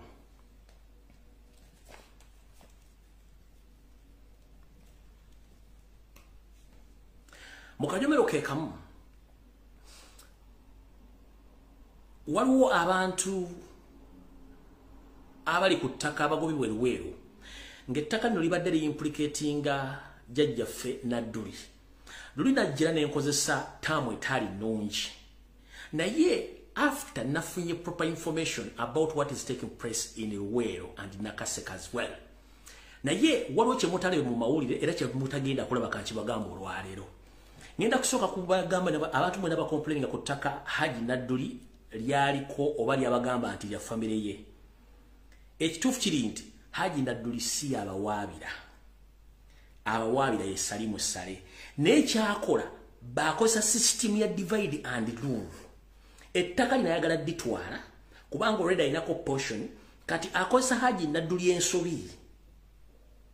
Naye ng'ate ensobi gy'amukozesa akimanyi nti ayagala mukubaga ne Haji Nadduli yayiseewo. Manyi system yaabwe ya divide and kanjira tegeza mu na public bwe yali ku ttaka lya Haji Nadduli liweza ziruweza mile musanvu kumeka ziri between musanvu up to koyongera waggulu. Ettaka liko ba squatters abayina endagano abayina ebyapa. N'ettaka eryo Salimu Sale alyagala. Salimu Sale alyagala era kye kyamuviirako n'okutta Jakana darling wa kyavuna okutuuka Jakana darling wa Muzeyi Nadduli akendeze ku nnamba y'abantu abamanyi history w'ettaka eryo. Kati lwavudde ludda we nategeredde nti bannange ensi eri mu buzibu. Bamala okutta Jakana Nadduli mukama wamumuze mirembe. Salimu Sale amanya nti kino nkimaze abasigadde nja basobola. Muzeyi Nadduli nasigala ng'ali isolated. Kati bamusobola mu milioni 10 ezasooka ng'amabugo. Musajja atu lowooza bana tunafuna mwaka tengo. Ne baddamu na mumuyita recent meeting bamu milioni 8 n'asirika. Kati Salimu Sale n'amutega akanyi ne bagamba Museveni tasobola kutta ne bagana nga tamaze kusetinga kusembeza. Salimu Sale n'asembeza Nadduli n'amulondanga chief advisor ku nsonga z'ettaka mu Luweero Triangle wonna amuwadde office. Amusembeza mu target ewungi wanaamufunira. Ekyo munaba ntumugenda kifuna ku TV ku radio kubanga n'abagafulumiza bagambye nti kasatu gwe mugenda kufa. Nenze na sources nyingi musobola okufuna information. Kati ekisokera ddala njala tegeeza public njala tegeeza mwenna bali ku ttaka eryo nga mulina obugugumbo ne muzeeyi Nadduli ng'abasajja bannayuganda baganda. Please mugende mufune womutula ne Haji Nadduli mutese ku nsonga z'ettaka kubanga wali Mafia alyagala. Mwe gwe mulowooza nti ate yayagala odditwala oba yagala bagobako oba Nadduli yabagobako no. Nadduli naye ayina ekimusindika ku speed ate nga kyagala mumaliriza. Munnange wiiki emu n'ekitundu bagoba bbiri. Mukimanyi nti Haji Nadduli yabadde asibudde ensi. Nchidda mutegeeza public ne bannayuganda mwena n'abaganda. Mukimanyi nti Haji Nadduli badde bamusse. Era ne bamugamba tageza nayogera ekintu kyonna ku TV ku radio mawulire gonna naye nga ani yabadde amusse. Jeno Salimu Sale akanda nako George eyasirisa batamanya ngamba okujja okusaanyaawo Muzeeyi Nadduli ku nsonga z'ettaka ze mukayanira abantu abamu. Ya survivinze emirundi ebiri era kate sawa zino boyagala kumanya nti Nadduli bamunoonya naye yekwese mukubire simbu agikwata oba noonya wali n'amaka yagadduseemu Nadduli taliyo mu makage amaze wiiki nga teri amanyi gyali naye musajja atu mu kusooka abaasusa omulumba mu makage n'abategeera n'adduka n'akwata essimu n'ekiwejjowejjo n'akuba essimu ate akubira ate Salimu Salamu ga nti waayo abasajja bazze kunzita nyamba.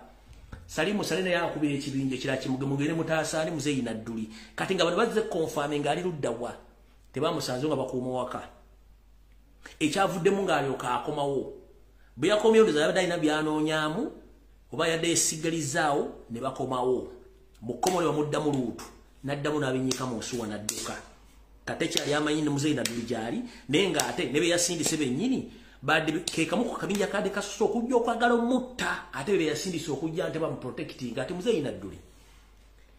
Salimu Sale yakugamba togeza nayogera information eno ku TV ne ku radio n'okutegeeza amawulire gonna nenjala ategeeza bannayuganda nti Haji Nadduli oweeruweero yakasurvivinga assassination attempts 2 mu wiiki 2 emabega bwetutuukidde olwaleero babadde bamusenga amusaani Jeno Salimu Sale akanda nako ku nsonga z'ettaka naye ng'ettaka eryo liriko abalikanya baninyiryo bannansonga bannayuganda naye ng'ate ettaka eryo oba oligoberera olungi Haji Nadduli alinako obuyinza lwakuba nti Salimu Sale yagala kizinga lunga bumanyi nti timbambira byegolodde ayagala kukigolola lumu akimalewo so mwenna baganda bange abalina obuzibu ku ttaka bwe mufuna ku chance okulaba Nadduli waali wonna please mutule naye abannyonnyole mutegere kubanga badde bamusse ate ng'obudde alina butono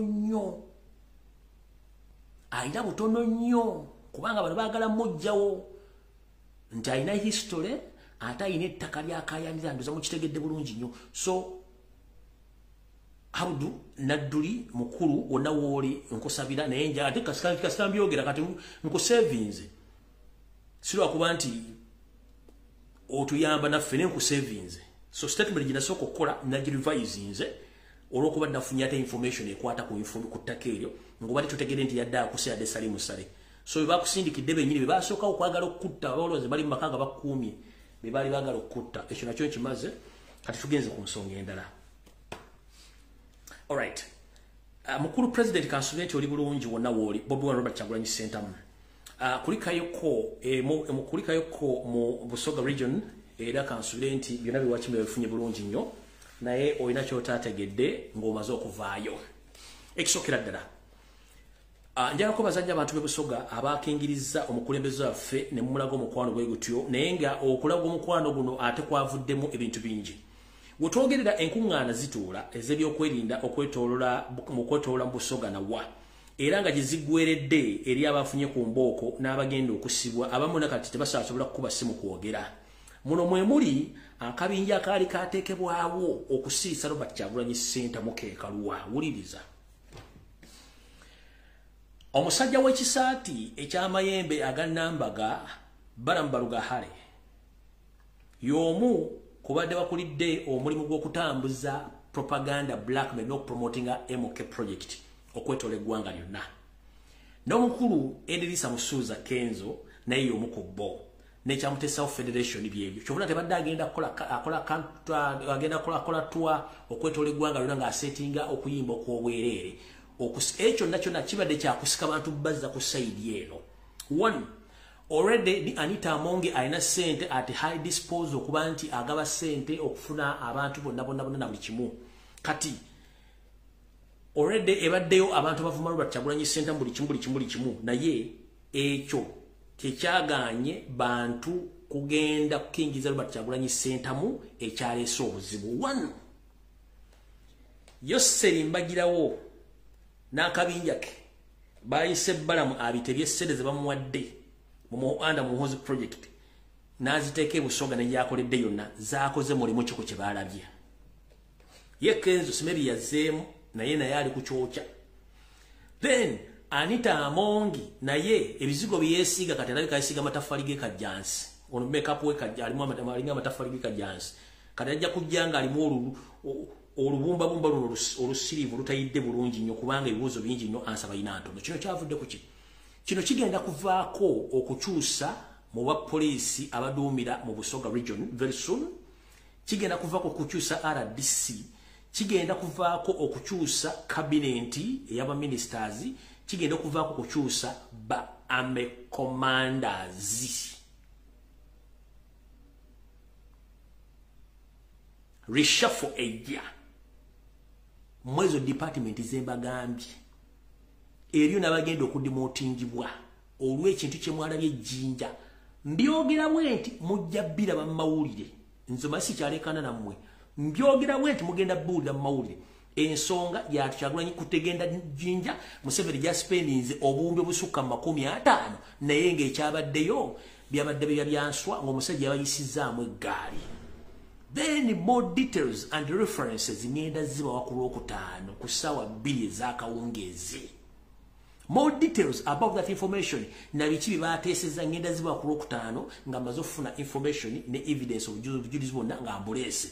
But kankole statement ino nga sineeyongerayo.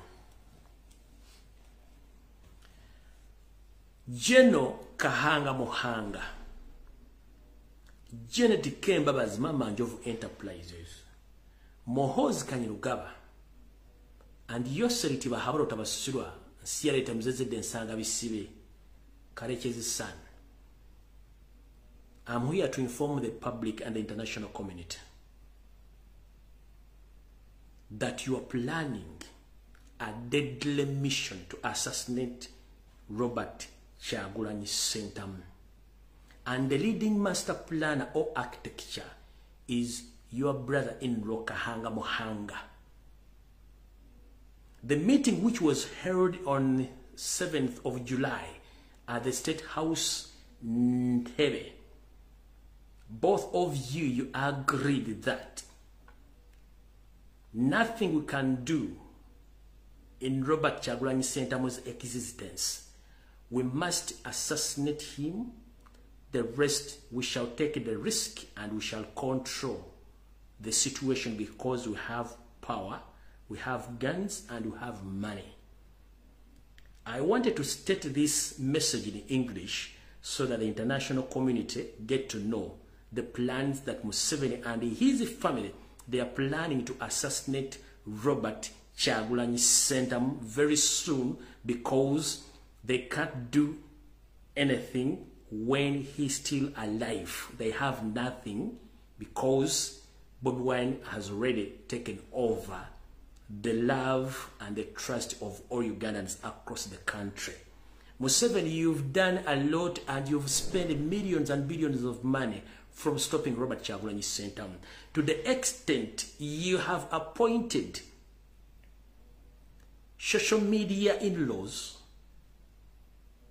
radio station presenters, TV station presenters, politicians, and all sorts of people to disrespect, to abuse, to deassociate, to demote Robert Kyagulanyi Ssentamu, even on international level. But you've failed. So now you've decided to commit yourself on the last plan which your brother-in-law Muhanga Kayanja proposed, that if we are to succeed with our mission, we should kill Robert Kyagulanyi Ssentamu with immediate effect. You will deal with the effects or the outcomes of that assassination plan. But Muhanga Kayanja, Muhoozi Kanyirugaba, Janet Museveni and Museveni himself, be very careful. At this particular moment, you think you have security and you are very big and strong. Remember, you don't have time. You are placing a long button which will cruise and which will crush each and every your bloodline for centuries, not only in Uganda, but even outside Uganda. You think that we don't watch. We are watching, but never ever again think about of assassinating Bobby Wine and His Majesty the Kabaka of Uganda, Ronald Mutebi II. You think we Ugandans, we are stupid, but we are not. We are just observing the situation. But anytime I'm watching you, you are just playing around with the wrong buttons because you lack experience of understanding due to the cow mentality. Please. You've been in power almost for 37 years. But nothing you have yielded apart from killing, assassinating, and kidnapping. Mister, never ever again think that you will control the masses after assassinating those two people. Don't dare think about it. Kahanga Mohanga. You are just a fake general and a drunkard general who doesn't think twice before he acts. How dare you, a full so-called general, you come with the resolution of assassinating a Ugandan who can easily stand and stop anyone who can create a genocide in Uganda, and you want to assassinate him? It's only Robert Kyagulanyi Ssentamu and His Majesty of Kabaka of Uganda who can stand firmly on behalf of Ugandans to stop any dangerous move in kind of riots in Uganda. But due to cow mentality, you lack a dignity and experience in how to control the population. But for your only solution is to kill. Basajja bakulu nga tebalina kiddako bo baagala kutta busi. Kati mukulu kankubuulire. Empalana y'omuliro n'amafuta. Ogimanyi? Empalana y'omuliro n'amafuta. Wali ogiwuliddeko nti omuliro tegukolagana n'amafuta bwe byesangira byaka kyonna ekiriwo ne kisiira kati gwe kyemuzannyisa. Muli ku mapeesa muti njagadde okukola statement eno mu Lunyaanyimbe. Senyeno Alujazira oba ne Queen kwali kuno naye agiwulire ne bbawo oli omugenzi ne mutabani wawe Charles ne bazzukulu bagiwulire bulungi nnyo. Ne international community wikalo bajja kasalayo nga bakajjeeyo okaza nnyo okujjukiza ensi nti omwami ono yayogera ku social media ku lunaku gundi yagamba ebigambo bino wammanga. Kati saagala mubuzebuze nga abanafuka banaaba nti ate tubyogedde mu luzungu olumanyi lw'ensi yonna nga n'omutali mu P7 asobola oddogera nalutegeera. Ogwange ngukoze tugezaako balabula muggyekawo mentality mu system manye nti ensi ekyuka mufuga ne muvaawo muganye mwagala kozesa power. Hitler was there, Amir was there, Gaddafi was there, Saddam Hussein was there, Kuku Wazabanga was there. Where are they? But bwemba temusobola kusoma ku history na kulabirako byaliko, that means you are nothing and you can't be in that state house. Mwe solution mujina yakutta kuwamba, that's the only solution. Batambula n'engalabi kubanga mwamanyira okutta. And this is my last message for you before I continue with this information. Museveni, never ever think that Baganda are fools. We are not fools. Never ever think that Ugandans are fools. No. Just they are calm people. They first observe the situation, then they act after. Not like you who has only solution, one solution of killing. Ugandans, we are so observant. We are watching each and every step and everything you are doing very closely. Don't you think that because you have guns and money to bribe each and every person in Uganda that we're not? We are watching the situation calmly, clearly. And if you are ordered to look for fools, never ever look for Uganda, never look for Ugandans. We know just time is the mere factor. Never kutumanga abasiru n'oleeta omuganda n'oleeta bannayuganda just bantu bagonjo bakyabalambera nga bweri ekyokya okirinda nekiwola n'okikwatisa engalo naye muganye okutegera kubanga mmwe endowooza yammwe ya munguba yakatyuni mulowoleza kumpi nobanga olina 0.5 GB nga tomanyi kigenda kuvamu mu kintu kyogenda kukola buli kintu bw'okikola kiberamu ekintu nkugambye nti bwemukola ensobi ne mujja amapeesa agaaga abiri akalandira kamwe konna ne kazzukulu kammwe gye kanaaba kajja kiro zaako ate mu bukambwe African Affairs remains African Affairs. Do you copy, sir? I'm repeating this. African affairs remain African affairs. Do you copy, sir? What you did in World Triangle, we have history. What you did in Congo, we have history. What you did in Central African Republic, we have history. What you did in Rwanda, we have history. Whatever is taking place in Somalia, we have history. So don't think that we are empty heads. We know and we keep history.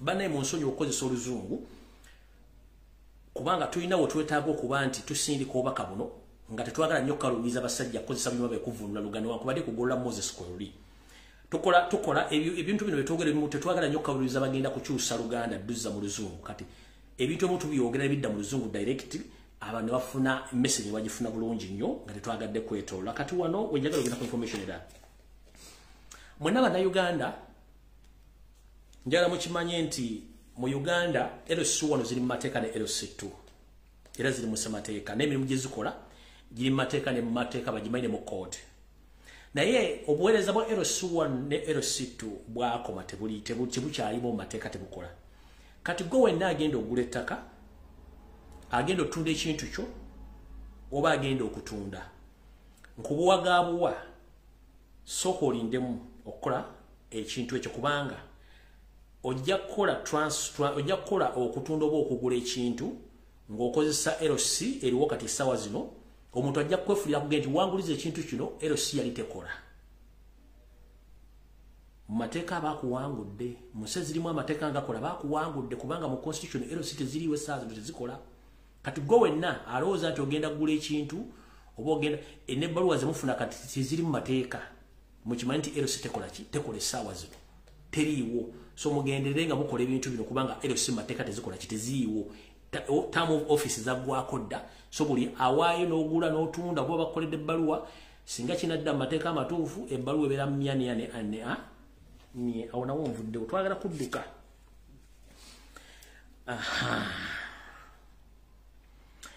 njala tutegeeze eggwanga ntegeeze ne bannayuganda mwenna nti wetwogerera ettaka lya Mpoma satellite okwetoola wonna lyatwaliddwa lyonna Mama Njovu Enterprises ne mutabani we Dere Drinking General House Kanyerugaba nga bakozesa SFC bagenze ku ttaka lyonna erya gavumenti eribadde likunganirwako abantu ne basekino mwade bayina ettaka okwetoola Mpoma satellite ettaka lyonna baligobako abatuuze n'emigobante era kati ettaka lyonna balitutte lyonna lyabwe wakati wa Mama Njovu Enterprises ne mutabani we Didigi the Dere Drinking General House Kanyerupama muhozi laga omwengo utali muddekende ne batwala ettaka lyonna kati Mpoma satellite n'ettaka lyonna lyetoloddewo lyonna abatuuze bagobeddwawo na migobante okuba nti ettaka eryo litwalibwa nga badde balyagala nange saawe kazu kali munganda ba entwalaganya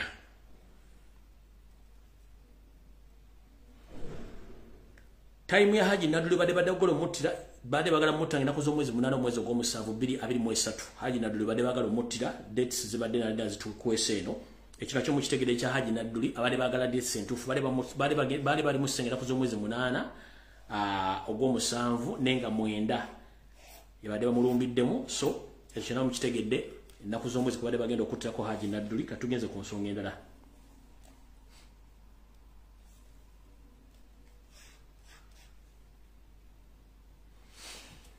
kati ensonga endala yino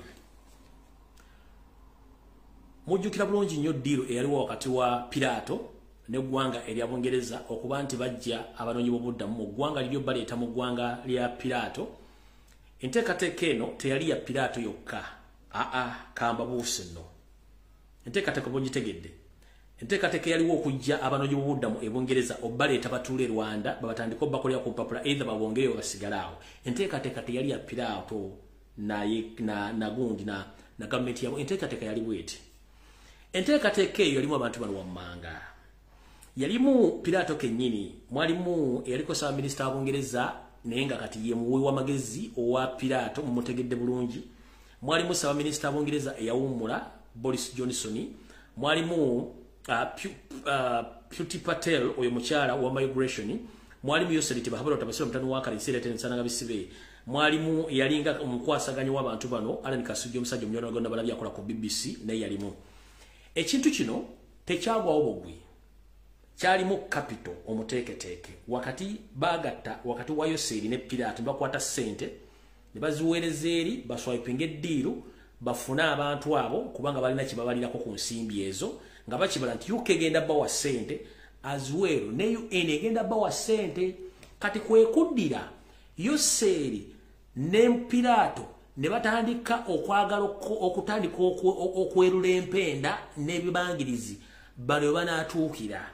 Jukira bali batadde bazimbi amayumba agagenda okutuukibwamu abantu abo naye nga bazimbi amayumba ako waliwo abantu kati abantu abo bonna bema ku bantu abakwata ne baleetebwa mu Uganda babayiwe eno eri bakulietingawo kibangirizi bagenda okuleetanga abantu abo bateekewo bazimbire ku ssente zaabwe niba zibana basajja bayaaye kati bano bebayiwanga eno mu bbaasi nga bayingira bali bagezaawo kukwerulira bali Luwenda na kyererizo bagenda bateeka beno nga bakendeeza eri bayiwe mu Uganda ngeri baleta kulimba muteeke wali kubanga kiri gwali mulido mulya gwanswa bagenda kulira awo enswa zadde mugitegedde bulungi munansonyi oluganda olumu lwenkozesa luzibu nnyo mutamujja dutegeera kati naawe ovuddewo nyinza ku information endala.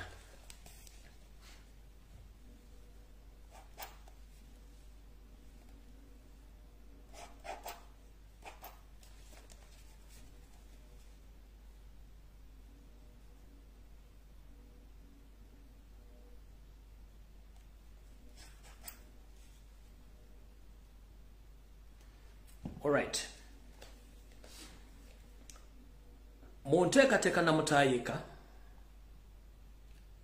Muwulize bulungi akatono mbakano. Mu bintu ebimu ebyaleetedde Yoseri okwennyamira ng'atunulira ekisibo ky'embuzi kyonna nga kitokomose omukoko akikubye. Mwennyamivu nnyo era agenda kukyusa. Naye mba agenda okukyusa muwulire bino wammanga. Bino Yoseri tojja byegaana.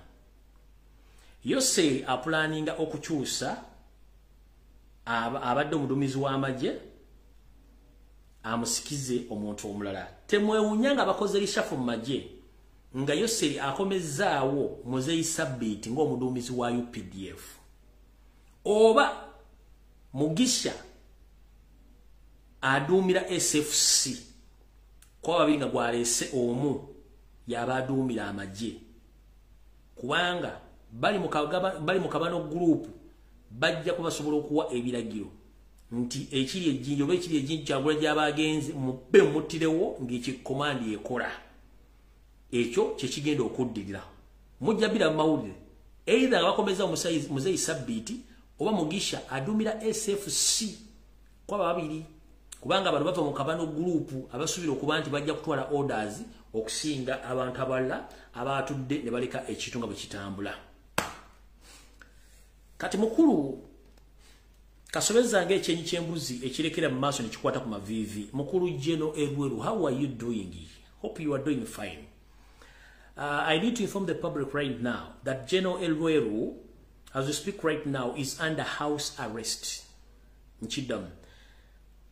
All Ugandans need to know and be informed that the so-called General Elweru, who Museveni used to assassinate or to massacre the people of Rwenzururu almost 12 years back, as we speak right now, is under house arrest. Reason being, under the speculations of reshuffle, General Elweru complained to Museveni that you used me on several occasions and you've been promoting me, but right now as I speak, I myself, I need to be the overall armor commander of UPDF, which Museveni doesn't accept because he knows Elweru He's not a trusted fella. So the moment Edward complained that he needs to be promoted and appointed as a UPDF army commander, immediately Museveni ordered his security agencies to put General Edward under house arrest. So General Edward esawa zino alimu bakayita batya, alimu mbuzi ekogga naye nga ali mu makage takirizibwa kulingizaako wadde. Uganda enyuma, Uganda enyuma. General Edward munnange watta abantu bekasese Museveni nakozesa nabadde akufuula abadde akupromote nga naye nga akufuula deputy buli wakutanda akufuula deputy. Era ne mulisha feria gwe akufuula deputy kati wavuddeyo n'okangabiriza ng'olaba nti tebakuwa bagadi bafuule amakomanda. Akufuule amakomanda gwe. Ekyo kizibu nnyo. Ekirala, under some circumstances utwogerera essaawa zino abaddewo nga omwera ku baduumizi b'amagye General Mbadi, naye essaawa zino wetwogerera gye buvuddeyo Katonda yawona assassination attempts 3 ng'abasajja baakabano gurupu mu magye bamuli bubi tebamwagala. So General Mbadi manyina wonna wooli ebisaffe gye bagenda kugoba naye nga kimanye nti amagye ga UPDF tegakwagala kubanga akabano ka gurupu kabano tebakwagalirako ddala, bo baagala bali kabano, baagala kabano system ye beefuga. Kati naawe wakabuuka assassination attempt 3 General Mbadi ndoza naawe okitegeddeko mbu you talk arrogantly, you don't respect anyone, no? You talk anyhow. So ndoza otegeddeko naawe buli kyenjogera kyonna mukimanyi bulungi nnyo, nza mukimanyi bulungi nnyo. Alright, kati ndowooza Sam kazu information na nyingi. Alright, kati ngenda kusooka kubawa kano nfundikire. Mwenna nga mumanyi nti mwakafuluma amagye. The newly trained UPDF officers from different parts of the country, most especially those who are coming from northern Uganda, central and west Uganda or western Uganda. I'm here to inform you that during all your training sessions, Museveni deployed ISO spies officers in those training camps, and they given him a full report about all what you've been saying or talking about politics and about the First Family.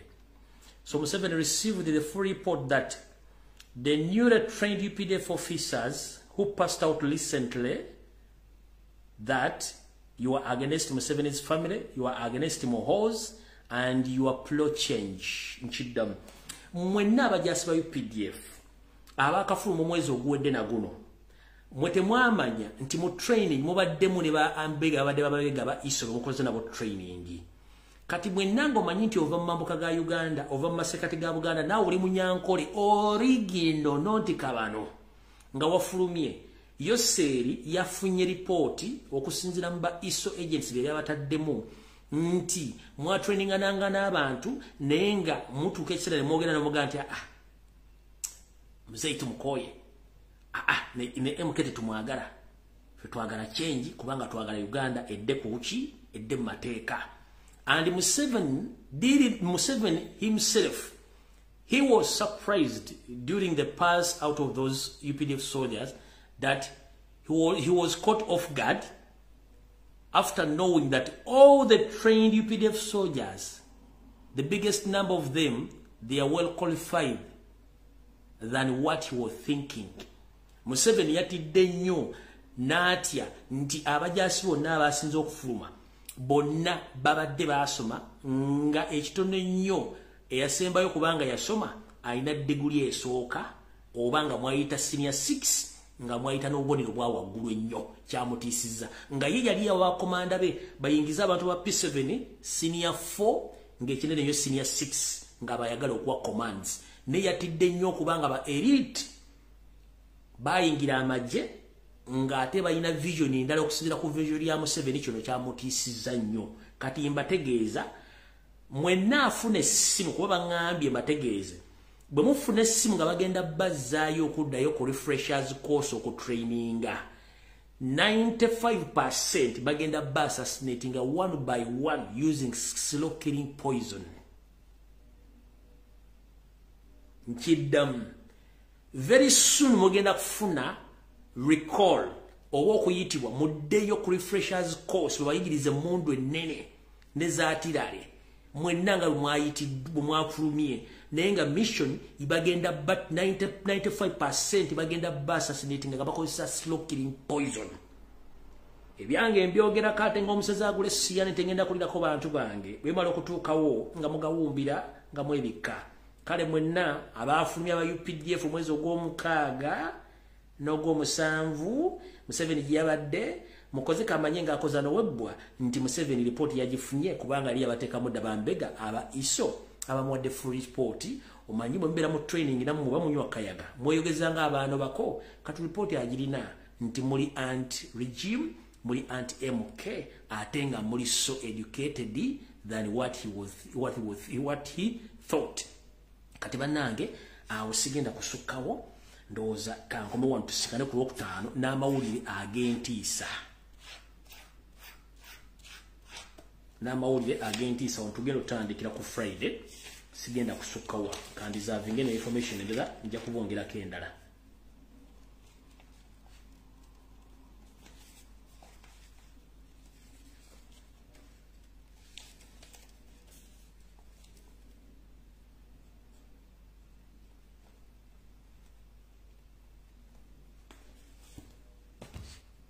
Naye nga sinafundikira mubadde mulina information gye mwagala okufuna naddala abantu abali mu America mu kibuga oba mu ssaza bayita Boston oba mu kabuga kabayita Boston nga bwe nabagamba with due respect nti respectinga nnyo abakazi njagala kubawa side yange. Ekisooka omukyala oyo akulembera Boston mukyala mukulu ate bwe nakoze search yange records upstairs yetaga Windows update. Ekirala mwana wa mukyalo omu ku balwanyi ba national platform mukyalo mukulu gwe sobola kuyisa mu lugaayu kubanga bwino na gwanina si mulungi eri mukyalo oyo ono mukyalo yeyita president chairman w'ekibiina kino bana Uganda no. Due to the fact nti mwategedde nti omukyalo oyo ali hand mu house project sigenda kufuluma information ene mukwata ku just mutegere nti ali under mu house project. So buli kyonna kye mukola mukimanyi nti mudiringa n'omuntu omukyamu. That is it. Sigenda kwongerako sigenda I'm not going to disrespect her okuwa ekitibwa maama we oba nange maama wange omukyalo mukulu ya muzaala kubanga tuzaala mibiri tetuzaala myoyo. Naye njagala bagamba nti kintu kino tusobola okuzanya technically nti buli adiringa naye diringa n'engoma nti okolagana na mukozi wa state oba odiringa ne state era buli kye bakola kyonna okuprofiling okujjako amaanyi asimegenda funa ndagamu tusume biki details zonna zimaliza zidda mikono gya state. That is it kyengenda okukola kyokka. So sigenda mukolako mawulire ge nabadde mbasuubiza nga lesse nga nsevinga ekitiibwa kya nnyina kubanga nabagamba sirumba mukazi yenna nga toli dangerous ne njagadde community yesalirewo nga yo kulwayo yategedde omukyala kyali. So deal with that woman buli agenda ekimanyi nti olina muntu mukyamu kubanga yemulisiza ebisigadde mukama mukulembere.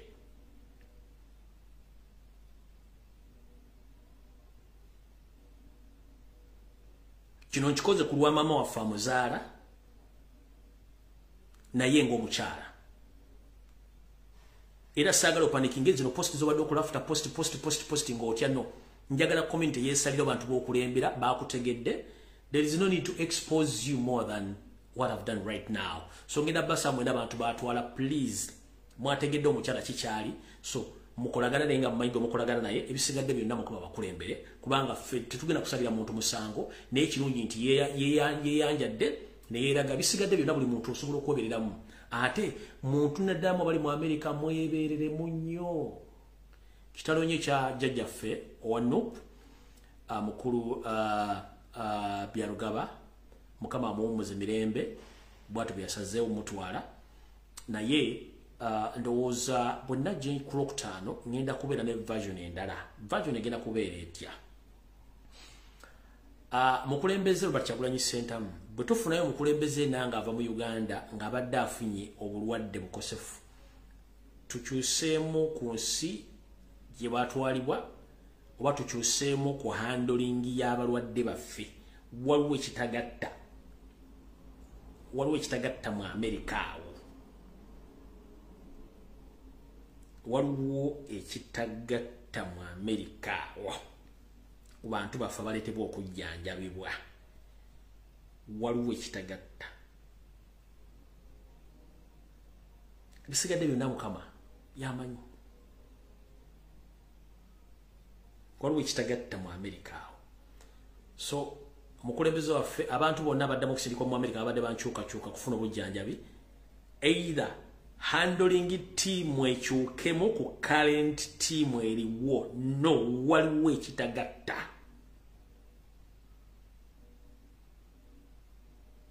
Byonna ngenda bireeta ku Friday, era omukulembeze ngenda kusaba ku Friday video eno gituuleko bulungi nnyo, ogifunemu ebyokuyiga bingi nnyo, bwe tunaamalira ng'otegedde kiki ekiriwo n'ekigenda mu maaso. Naye nga ngenda kusaba omuntu yenna ng'avudde mu Uganda nga wa buvunaanyizibwa national wa nkyukakyuka, handling team eri mu America ekyusibwe with immediate effect. Bwe wanga destination enyango y'okufuna obujjanjabi mu America, handling team ekyusibwe. Waliwo ekitagatta.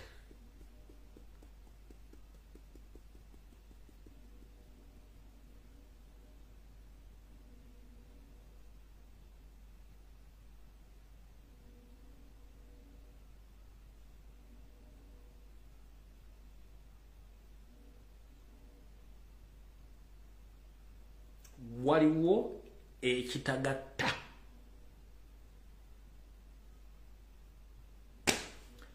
N'olw'ensonga eyo njala kunzika nga mbategeeza nti mwebale kubeerako nakutambuza information. Mukama 13 tusigale ku Lwokutaano mu nsasage ya live egenda kubeera nsasage. Omutima omutonto tegana. Mukama 13 tusisinkane ku Lwokutaano. I sign out. Mweraba.